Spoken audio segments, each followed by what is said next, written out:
और अब मैं आमंत्रित करती हूँ राजरानी भल्ला जी को। राजरानी जी राजरानी जी गीत अनम्यूट कर लीजिए। बहुत बढ़िया जी। राजरानी जी के बारे में मैं आपको कुछ बताना चाहूंगी कि वो गीत, कविता, छंद, कहानियां काफी कुछ लिखती हैं और कौन बनेगा करोड़पति में भी उन्होंने अपना काव्य पाठ किया है। देखते हैं आज वो हमें क्या सुनाना चाहती हैं। तो स्वागत है राजरानी जी आपका। और राजरानी जी की एक खासियत और भी कि छत पे सब्जियां उगाती हैं। पिछली बार बहुत सुंदर पिछली बार का जो हमारा स्वागत है आपका। था हाँ याद है ना, सुनाई थी कविता सुनाई थी इन्होंने, उसी पर याद आई आपको? जी वो सच्ची कविता थी, सच्ची थी। हाँ, इनका अपना अनुभव था वो। नहीं राजरानी जी राजरानी जी मेरा अनुभव भी है। ये ज्यादातर जो लोग यूट्यूब से खेती करते हैं उनका ज्यादातर का ये अनुभव है। आप इसे अनुभव कहें या करतूते भी कह सकते हैं। नहीं अभी काफी लगाए मैं करतूत तो अपने लिए आप कह सकते हैं, हम तो आपको अनुभव भी कहेंगे। जी राजरानी जी, मंच को प्रणाम करती हूँ और वाव इंडिया का और साहित्य मुक्ता का बहुत बहुत आभार, और विशेषकर आभार पूर्णिमा जी का, जिन्होंने याद रखा और जोड़ा, बुलाया, और सिर्फ मुझे ही नहीं मेरी कविता को भी याद रखा। ये बहुत बड़ी बात है। अब देखिए सबको याद है, वाणी जी को याद है, अभी वो नीलू बोलेंगी, नीलू को भी याद होगा, सबको याद है। अरे हाँ, नीलू जी तो उसने संचालन कर रही थी। नीलू आप ही संचालन कर रही थी ना? हाँ, नीलू जी संचालन। हाँ, यही संचालन कर रही थी। हाँ, मैं देर से जुड़ी थी और देर से देखो पूरा खाद पानी लेकर अपना पहुंची। असल में वो सारे खाद के डब्बे उठाने में समय लग गया। मैं ही संचालिका थी और मैं ही इनको लेके आई थी और आपने तुरंत ही मुझे फोन करके कहा था कि मैं इन लोगों को लेना चाहती हूँ अपने और इन दोनों से संपर्क साधूंगी। मैंने कहा हाँ स्वागत है बिल्कुल। नीलू जी सूत्रधार बनी हमें सबको जोड़ने के लिए। और आज के इस दिन पर, मातृ दिवस की, सभी लोगों को बहुत बहुत बधाई, जो माँ हैं और जो पिता हैं, जिनके घर में उन्होंने अपने परिवार में जोड़कर माओ को रखा है, अपनी पिछली पीढ़ी में जिन्होंने माओ को देखा है, उन सबके चरणों में समर्पित करते हुए आज का काव्य पाठ शुरू करती हूँ। ज्यादा लंबी भूमिका नहीं रखूंगी, कुछ आज गला भी ठीक नहीं है, तो आप लोग बर्दाश्त करें, थोड़ा बहुत भारी आवाज, हल्का रचनाएं हल्के फुल्के, लेकिन आवाज मेरी तरह भारी है जी। सबसे पहले माँ शारदे के चरणों में एक छंद समर्पित करती हूँ, क्योंकि उन्हीं के साथ शुरुआत की जाए तो मुझे लगता है कि काव्य पाठ शुभ रहेगा। भाव से तिलक दूमा श्वेत वर्णा के भाल, शब्द सुमनों के नवहार दूमा शारदे। भाव से तिलक दूमा श्वेत वर्णा के भाल, शब्द सुमनों के नवहार दूमा शारदे। और जिन शुभ चरणों से वाणी का मिला है वर, वाणी से चरण वो पखार दूमा शारदे। मन की विकलता विवशता सहजता से पृष्ठ की धरा पे मैं उतार दूमा शारदे। और मन जो अधीर दिखे, नयनों में पीर दिखे, पीर पीर शब्द से दुलार दूमा शारदे। धन्यवाद। अगला छंद अपनी माँ को समर्पित करती हूँ।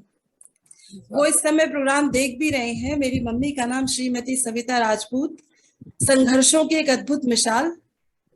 वो मुंबई से बिलोंग करती थी, अहमदाबाद से उनकी शिक्षा हुई, मराठी और गुजराती की बहुत अच्छी, उनको दोनों भाषाओं पे बहुत अच्छा होल्ड रहा, और हिंदी तो बहुत अच्छी रही। और वहीं से कहीं ना कहीं मुझे प्रेरणा मिली कि मैं हर भाषा में जो उन्हीं की तरह आगे बढ़ती गई।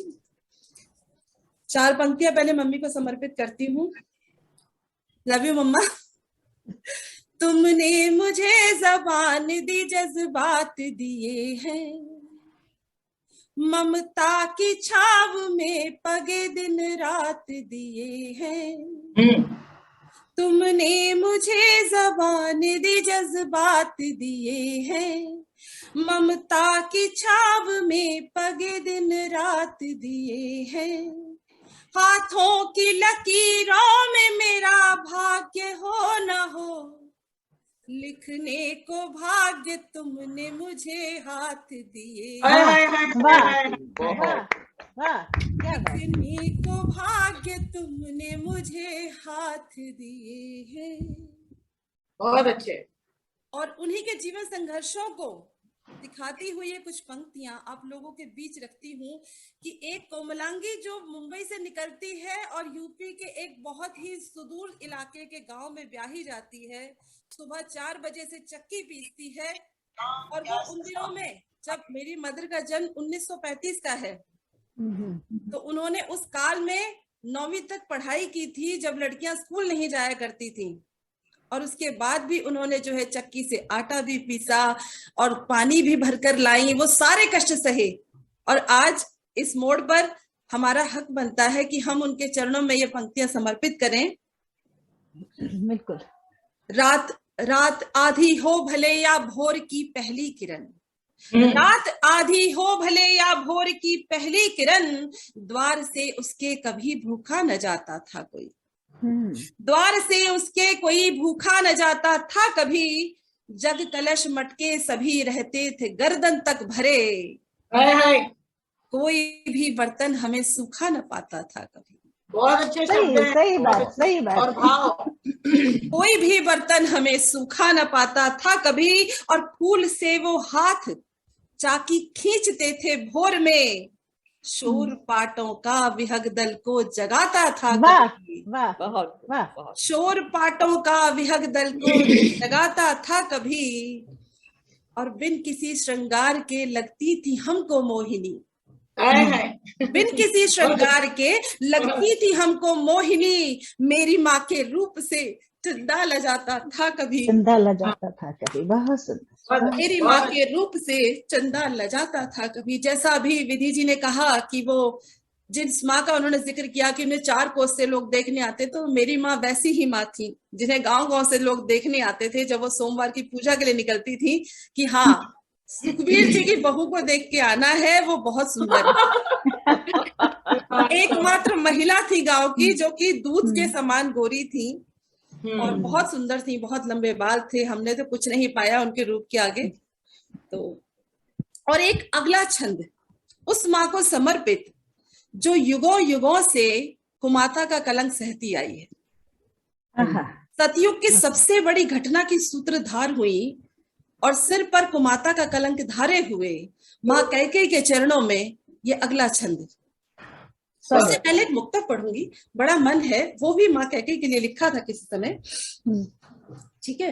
रावण कुंभकर्ण जैसे इन असुरों से संग्राम न होते, रावण कुंभकर्ण जैसे उन असुरों से संग्राम न होते, रामचरित में रामचरित के अवतारी आयाम न होते। बहुत बढ़िया, बहुत बढ़िया। सही।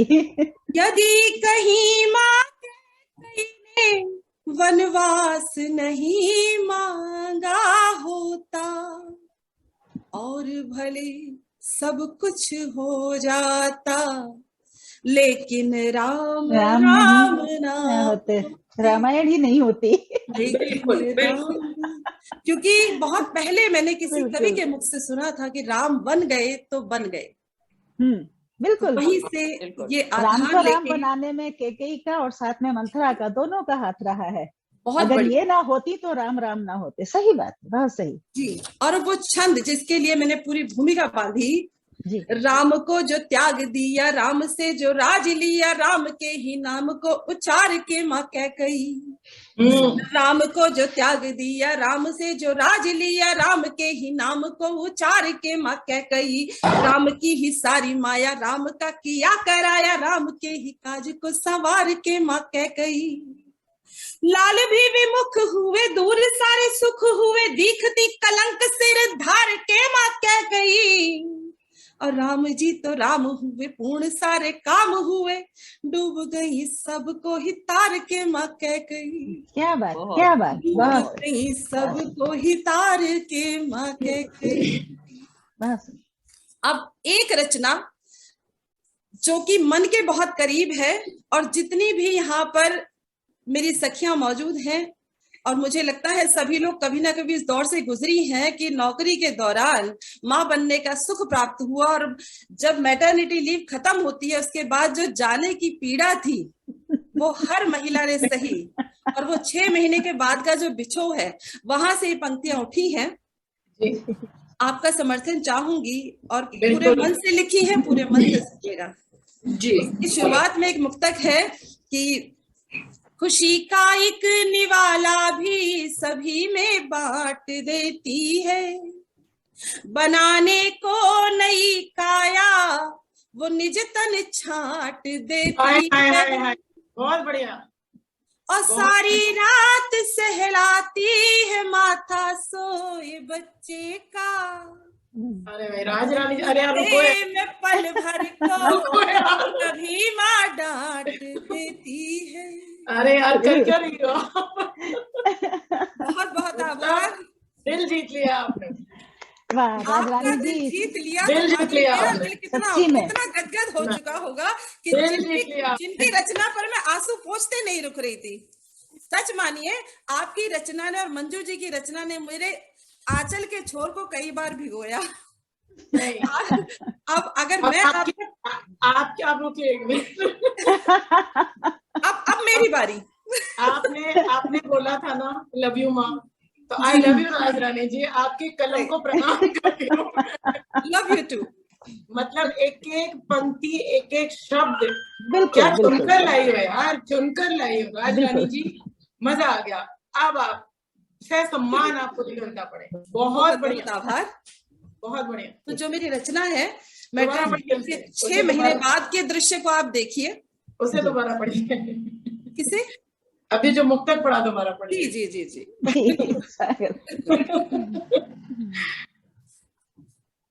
खुशी का एक निवाला भी सभी में बांट देती है, बनाने को नई काया वो निज तन छाट देती है।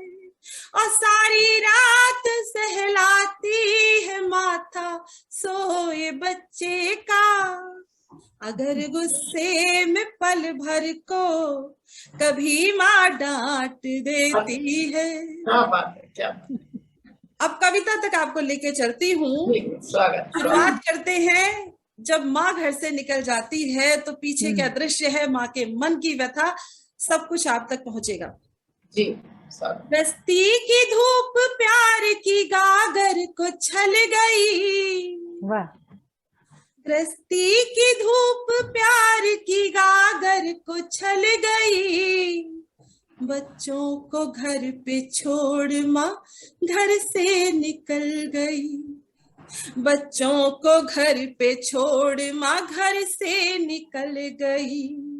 पहला दृश्य देखिए, बचपन का भार आप ही ढोते हुए बच्चे, जाती है रोज छोड़ के रोते हुए बच्चे।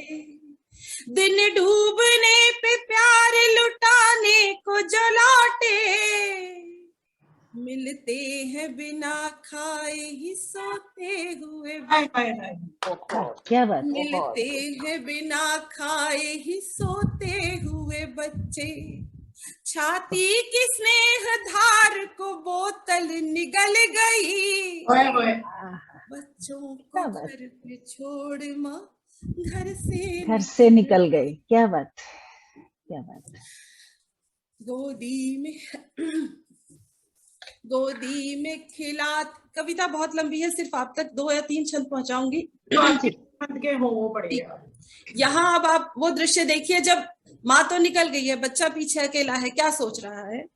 गोदी में उठाती थी झुलाती थी माँ मुझे, उंगली पकड़ के साथ चलाती थी माँ मुझे, अब रोज रोता छोड़ चली जाती है कहाँ। पहले तो एक पल न रुलाती थी माँ मुझे, पहले तो एक पल न रुलाती थी माँ मुझे। बच्चा ये सोचता है माँ कितनी बदल गई, बच्चों को घर पे छोड़ माँ घर से निकल गई।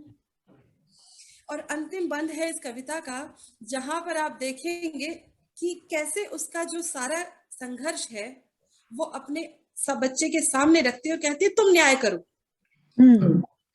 अपना सुखो सुकून लगाया है दाव रे, बुनती हूँ तेरे वास्ते सुख की ये छाव रे, रह जाए न तेरा कोई अरमान अधूरा, बस इसलिए ही घर से निकाला है। क्या बात, क्या बात, क्या बात, बहुत बहुत। इसलिए ही घर से निकाला है पावरे, रोशन तुम्हारे कल के लिए आज जल गई, जो तुमको छोड़ मैं घर से निकल गई। बहुत अच्छे, बहुत जो तुमको छोड़ मैं घर से निकल गई। आभार आप सभी का। कामकाजी माओ की जो निकल गई यूं समझो, कामकाजी माओ की जो एक उनकी व्यथा भी है, उनकी एक मजबूरी भी है, उनकी विडंबनाएं भी हैं, हर चीज का इतना अच्छा। पूर्णिमा जी, मेरी खासियत है, देखो मैं हर बार अपबीती कहती हूँ, चाहे मैं पौधों के बारे में बात करूं, चाहे मैं मैटरनिटी लीव की बात करूं, मन से उपजी कविता होगी। इसी कार्यक्रम में आपका वो भी सुनेंगे, खेती का भी। लेकिन सच में आज आपने तो, अब लीना अब आप किसको बुला रही हैं? बहुत बहुत आभार सभी का। देखिए रचना वही है राजरानी जी जो आपने कहा, जो कि आप बीती हो या जिससे आप कनेक्ट कर सकें। जब तक आप उससे खुद को कनेक्ट नहीं कर पाएंगे, महसूस कर सके, जब तक आप नहीं कर पाएंगे तब तक वो रचना में वो जो एक प्रभाव है अपना वो नहीं भाव के साथ जब प्रभाव आता है वो बहुत सही आपने कहा। तो इंडिया से एक गुजारिश है मैडम, इंडिया से एक गुजारिश है, डॉक्टर राजरानी भल्ला जी के लिए एकल काव्य पाठ आधे घंटे का एक रखिए कम से कम, सुनते रहने की ही इच्छा होती है। आप सबके लिए रखना है, हमारे लिए, हम लोगों को सबके लिए एक एकल काव्य पाठ रखना है। जितने भी लोग, हिमांशु जी हैं, मिश्रा जी हैं, वीणा जी हैं, राजरानी जी हैं, मिश्रा जी खास तौर से मैं आपको प्रणाम करना चाहूंगी। पूर्णिमा जी 1 मिनट का समय दीजिएगा। मिश्रा जी मैं आपको प्रणाम करना चाहूंगी, आपकी रचनाएं मैं ग्रुप में पढ़ती थी और मुझे बहुत आनंद आता था। आप इतना सुंदर लिखते हैं, इतना सुंदर लिखते हैं कि बस निशब्द कर देते हैं। आदरणीय आप आज तो आपकी कविताएं सुनकर मैं भाव विभोर हो गया। मैं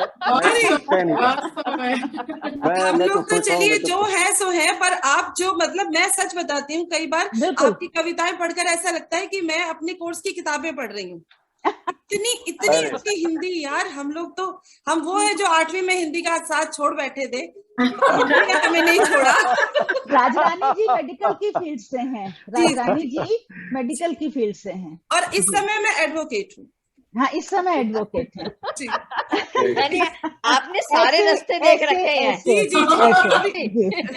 कहीं और ले जाना चाहे तो उंगली पकड़ने को तैयार। नहीं हम तो हाथ पकड़ के लीना अब आगे बढ़ाइए, अब आप किनको बुला रही हैं?